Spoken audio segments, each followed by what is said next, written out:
Vinny, I think we can hear you loud and clear. If you would like to, let me just check.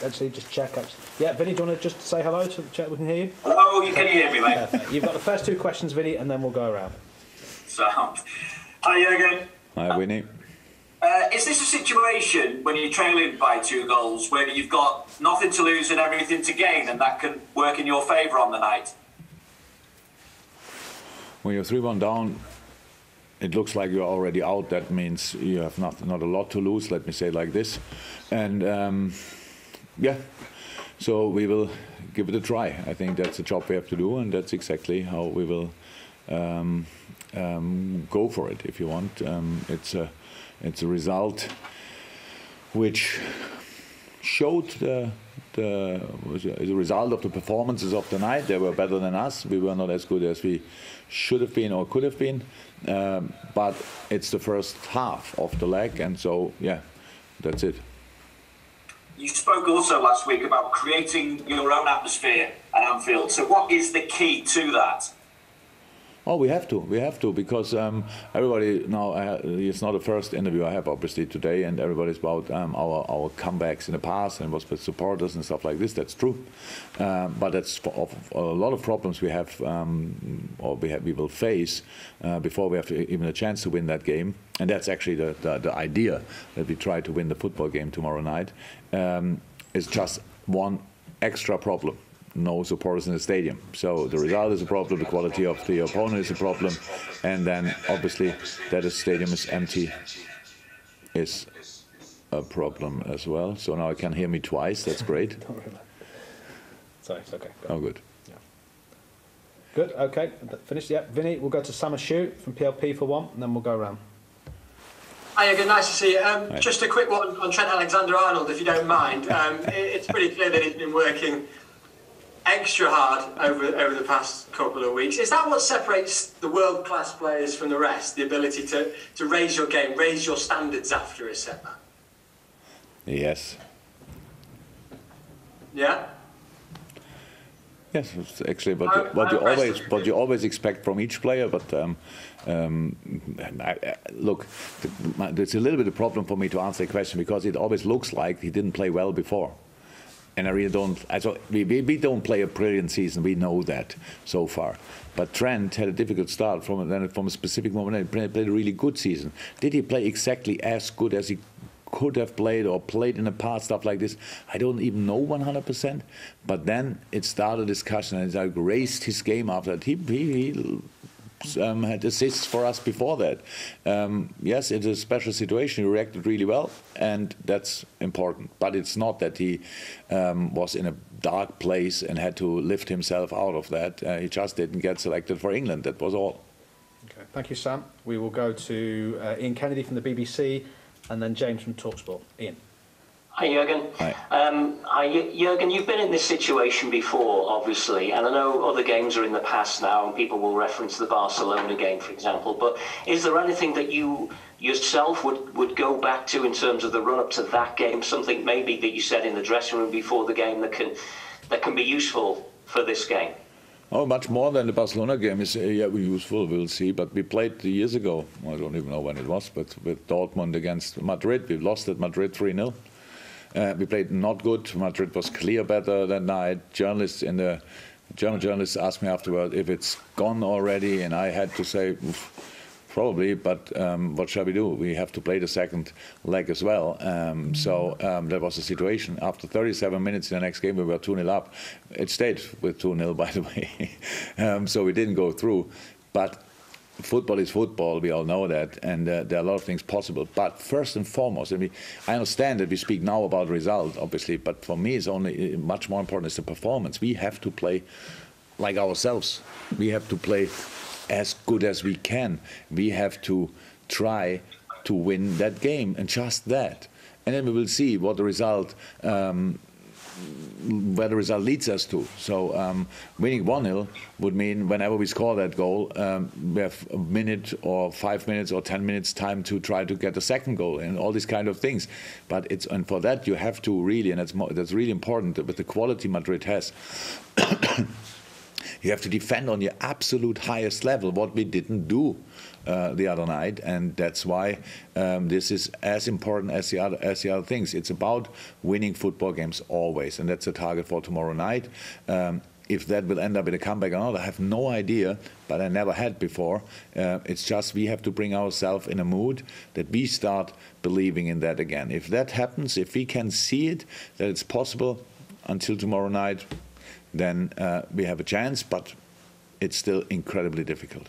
Okay, just before we go to James from TalkSport and then Carl from the Press Association, we're having a few issues, I think, with simultaneous translation here, so apologies for that. I've noticed I've got Diego and Elias on. If you're able to ask your questions in English, even if it's difficult, then if we can do that, that would be great. If not, we'll see if we can sort it out. If they understood what you said, they can ask a question in English. Indeed. 100%. We'll come to you. But we'll go to James from TalkSport first. Can you ask your question? Yes, it's fine. Go on. Jürgen, we know that a 2-0 victory would suffice tomorrow night. And does the state of the tie affect the way you approach the game? Or from what you're saying there, you almost do have to approach it as if it's 0-0. And how important is that clean sheet going to be? Yeah, very important, but that's actually not too different to other games. You never want to concede goals, and if you are really focused and all that, and that's what we have to do. So we cannot ignore defending in this game. The quality that we get punished for sure.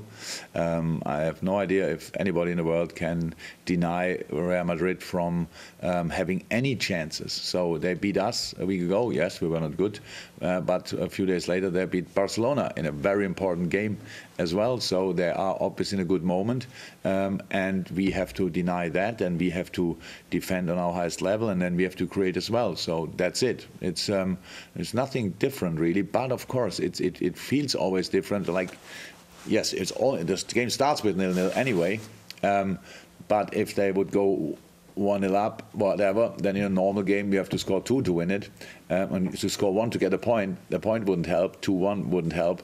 So that's the situation. We have to be 100% on our absolutely top level to have a chance to make it. But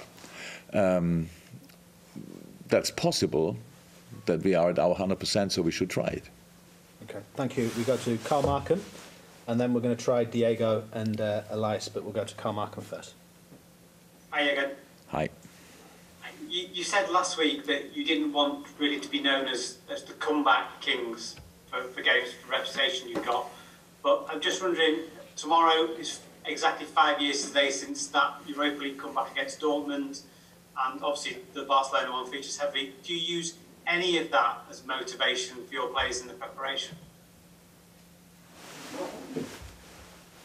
Well, we will see. The boys know that some of the players were involved in these games and famous. Did I say I don't want to be known as the comeback kings? Okay. Yeah, I think you actually said, it's not like I sit here and say comebacks are our thing. Yeah, because you cannot take it for granted. So you never could and you never should. So that's it, pretty much. Yeah, true. So you don't get a comeback because you had a comeback in the past. You only have a chance if you play really good football in the present, and that's what we have to do. The best situation would be if you don't bring yourself in a situation that you need a comeback. But obviously that's not worth to talk about now. But the situation is clear. The situation is clear. That's why this competition is so interesting, because you have these rules like the away goal counts different and all these kind of things, and so that makes it really exciting. And we will see. And we should not concede. And if we then can create more than we had at Madrid, and that should be possible, because we didn't have a lot, then we will see what we get in the end. But it's not what I actually really mean. We cannot just take comebacks for granted, especially not without a crowd in the stadium. So, and we have to create our own atmosphere again for this game, and we will do. Will not do that today, or like that constantly going off for the boys and try to tell them whatever kind of stories.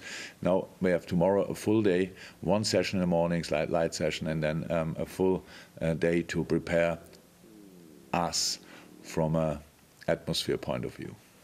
Okay, thank you very much, Carl. We've still got a couple to come from Dave and also Chris, but we've probably got all the hands up we can now for Jurgen's section. A reminder, Andy Robertson comes next as the Liverpool player.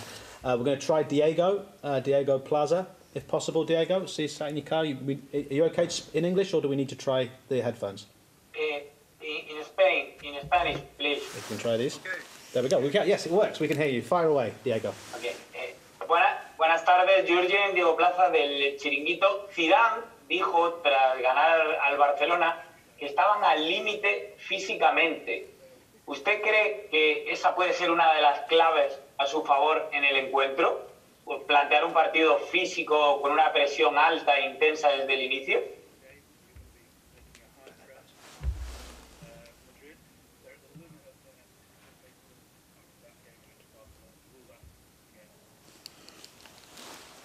First and foremost, I think Real Madrid didn't win the competition that often with Zinedine Zidane because they are not experienced. They are pretty experienced, and these are all things. They're already part of the game. So that they have intense season and they have injuries. That's clear. Everybody can see that. We have the same. So we're on the same level. Nobody has to use that for any kind of explanations. So it's just late in the season. Crazy year with a lot of games and all these kinds of things, but the decisive part of the season is now, and I'm 100% sure Real Madrid will be 100% ready for this game, and that's what we prepare for, and not for what the team felt 5 minutes after the Barcelona game, which is obviously a moment when you really feel each bone when it was that intense. So they are in a good moment, and that's what we will prepare for. Thank you, Diego. Before we just go to Elias next, we're going to go to Juan Ignacio, if you can be ready, but we go to Elias first. I'm not sure which language this is in, Elias, either English or Spanish. English. Perfect, thank you. Yes, we can hear you. Yeah. Hi, Jurgen. What's it going to take tomorrow to get the breakthrough to beat Real Madrid? What will you need to get the breakthrough to beat Real Madrid? To beat Real Madrid, you have to defend Real Madrid on your absolute highest level because their offensive qualities are incredible, and even that is then really difficult. The first goal they scored is a good example for it. That's for most of the teams in the world not even half a chance, but the pass from Toni Kroos and the first touch and the finish was absolutely incredible. And so even when you defend them well, and deny them a lot of things, then these things are still possible. For the next two goals, our percentage of involvement was too high, definitely. So we have to defend Real Madrid on a really high level, and then we have to create ourselves, and that's what we will try. That's it, pretty much. I cannot invent any new things just because we are 3-1 down. We will use the usual tools of football, or we'll try at least. Terrific. We go to Juan Ignacio, if you can turn your mute off. And do we need the headphones? Will this be in Spanish or English, Juan? Oh, hello. Hola, Juan. Juan, can you hear us? No. Okay, we'll come back to him in a second if we can. We'll go to Chris Bascom and then Dave Maddock. Chris. Hi again. Hi. It was pretty obvious last week that was not the real Liverpool. I mean, is there a sense of pride comes into play with a game like this? You're playing Real Madrid, huge game. You know, even for one reason other than the final, that wasn't Liverpool the last 4 years for one reason or another. Is there a real sense that you've got to show yourselves now? That's the plan. That's the plan. But it's look, it's how I said, it's all these kind of things in press conference. I have no problem with press conference. The only thing is that the only thing a press conference could be influential is in a negative way. That I give some phrases, headlines, whatever, and for them it's absolutely not. I don't like that, and we don't need that.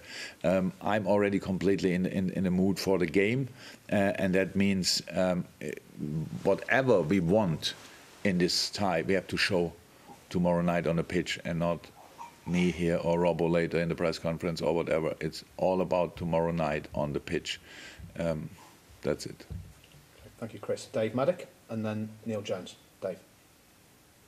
Jürgen, from everything you've said, I kind of get the impression that you think if the real Liverpool turns up, and I think you used that phrase before, then you do have the tools to beat Real Madrid because, like you said last week, they play in a way which sort of suits you perfectly. So I guess the question is, given the defensive problems that you've had, and you've spoken about how important it is to defend well, how does the real Liverpool turn up? Because it seemed last week you were a bit nervous because of the defensive issues and their quality in attack.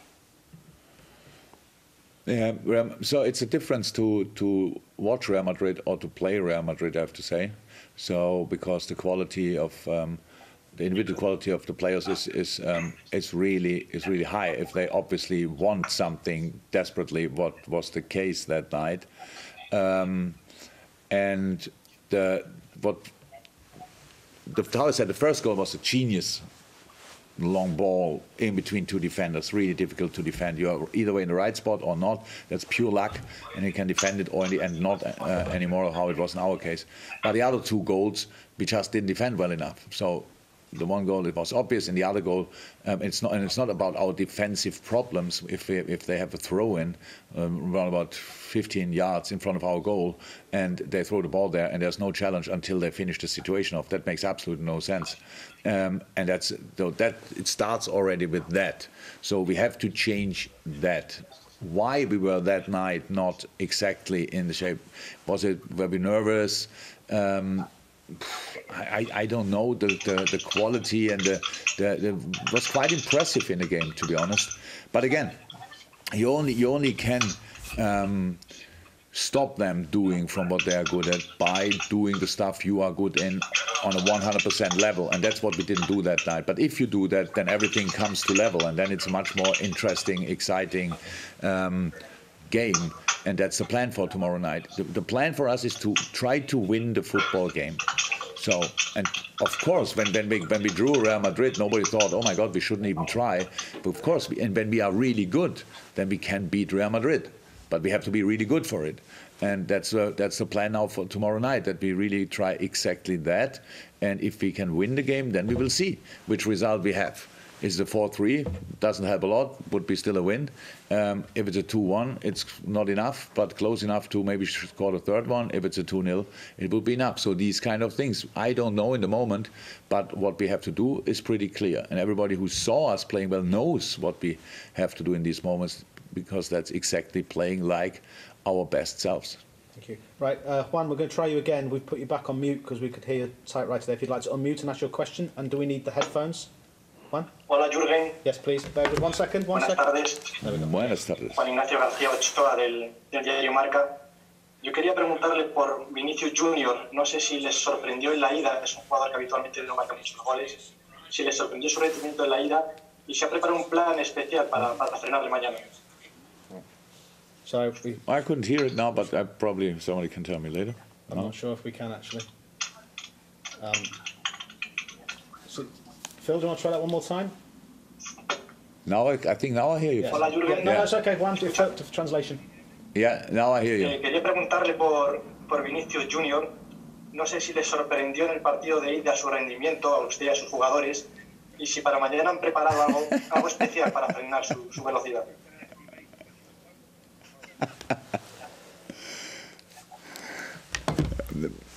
I was impressed, not surprised. He's obviously an outstanding talent, and everybody knew it before Real Madrid signed him. But since then, it became obviously even better, and that's cool. Special plans, yeah. That's unfortunately the case. You saw the one goal I think we could have defended. The other goal, I said, was just a great long ball, and then great first touch and great finish.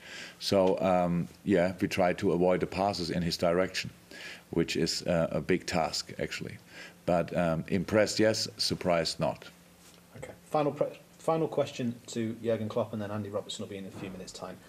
To Neil Jones from goal, and that concludes this part of the press conference. Neil. Hi, Jurgen. Just wanted to ask about Kroos specifically. I mean, he's someone you've seen close hand in him coming through at Germany. Could you give an appreciation of him as a player, and how difficult is it to cope with him when he plays the way he did in the first leg?